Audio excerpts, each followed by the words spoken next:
What's going on, fellas? I've got a 2014 Chevy Captiva Sport.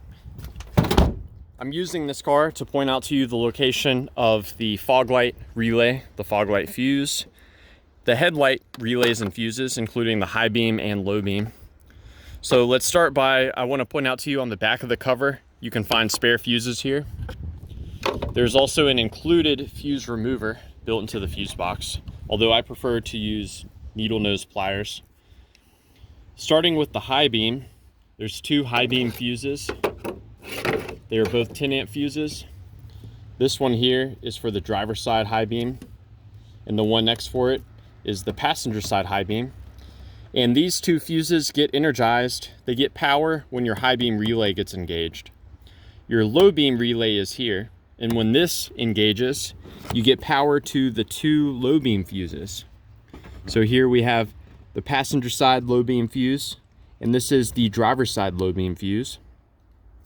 What's cool about these fuses is there's exposed metal, so you can actually check to see if they're receiving power.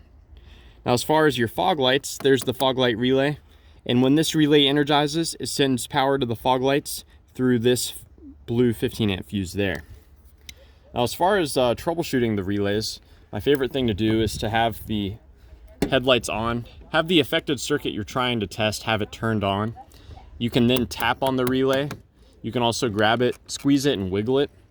Sometimes relays get stuck, and tapping them or wiggling them can get them unstuck. Beyond that, further troubleshooting, what you can do, let's say your low beams are not working. We can pull out the low beam relay, set it aside, and we can swap in a different relay. For example, your fog light relay. If we put in the fog light relay and then the low beams start working, then we know that the problem is the relay that we removed. So you can swap these relays around. Another troubleshooting step you can do, let's say you check your fuses and they're good, your relays, you've swapped them around or even replaced them and they're good.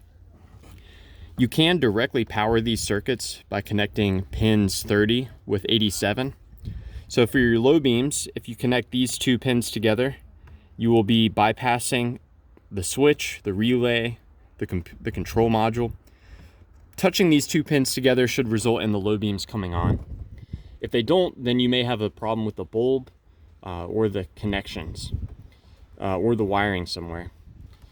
Same goes for your high beam. You can connect these two pins together for the high beam.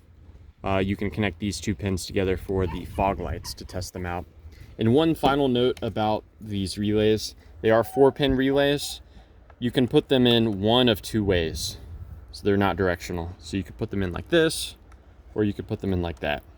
It doesn't matter one bit. So yeah, I hope that this information was helpful for you. Please do let me know if you have any questions, or more importantly, any advice about troubleshooting the headlights or the fog lights, the high beams, the low beams on your Chevy Captiva.